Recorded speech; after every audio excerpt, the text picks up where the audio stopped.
Good day, I'm Philip Mena at ABC News headquarters in New York with this digital report. We're following new developments in that massive manhunt for those two convicted killers who escaped from a maximum security prison in upstate New York. Richard Matt and David Sweat have been on the run now for 15 days, and now police are confirming reports of possible sightings of the two men along the New York-Pennsylvania border 380 miles away. ABC's Lindsay Janis has the latest from Dannemora, New York. The first possible sighting occurring on June 13th near a rail yard in Irwin, New York. Then a day later, reports of two men walking near Route 115, about 17 miles away in Lindley, approaching the Pennsylvania border. Police confirming the reports fit the description of Richard Matt and David Sweat. I can assure everybody here and everyone who's listening or reading these reports that every lead is being followed up on to its conclusion. Overnight, investigators also confirming they're scouring surveillance video, possibly showing the two men in nearby Corning, New York. Authorities asking residents in the area to be on alert. And this morning, prison officials say a second corrections officer has been placed on leave in connection with the ongoing investigation into the escape. The first, Joyce Mitchell, arrested last week for allegedly providing Matt and Sweat with tools they used in their breakout.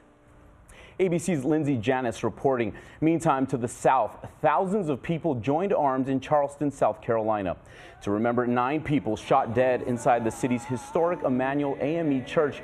Hours earlier, families said they forgive the shooter. 21-year-old Dylan Roof during his first court appearance yesterday. He's been charged with 9 counts of murder and 1 count of weapons possession. A massive air and ground search is underway today just north of Santa Fe, New Mexico, for former White House executive chef Walter Scheib. Scheib served during the Clinton and George W. Bush years. The 61-year-old, a celebrity Iron Chef, recently moved to New Mexico from Florida. He was last seen setting out on a hike last Saturday in the mountains near the Taos Ski Valley along a notoriously dangerous trail, reportedly wearing only a light jacket and light-duty shoes. For much of the nation, the weather is the main focus today. Millions of Americans in the Midwest are in the path of severe weather, as the slow-moving remnants of Tropical Storm Bill brought flooding from Indiana to New York, even forcing some towns to be evacuated. And as ABC's Rob Marciano reports, it's one of 2 systems pounding the country last night. Overnight, the skies jammed with severe storms.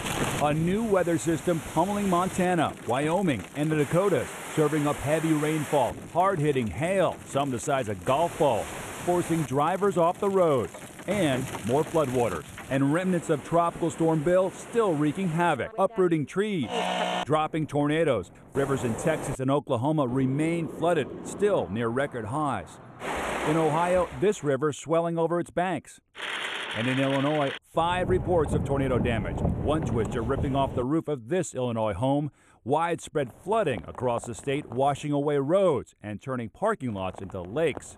In the south, fallen trees trampling homes and crushing cars in Tennessee. It's bad. It's worse than what I expected. And in Florida, 3 funnels caught in the same shot. Severe thunderstorms in that state taking the life of an 81-year-old man who was struck by lightning. Just out for his daily walk and apparently seen the thunderstorm coming and was headed home.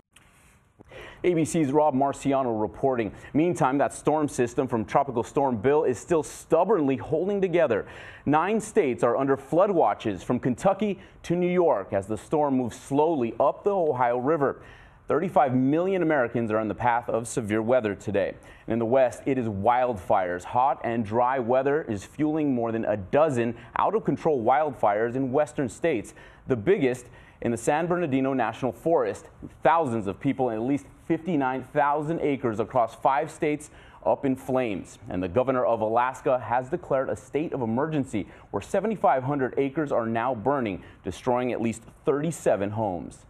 And finally, another milestone for Yankees slugger Alex Rodriguez is generating some scrutiny today. A-Rod belted a home run last night for the 3,000th hit of his career. But it's the ball he hit that's getting all the attention. The fan who caught it in the right field stands is Zach Hampel.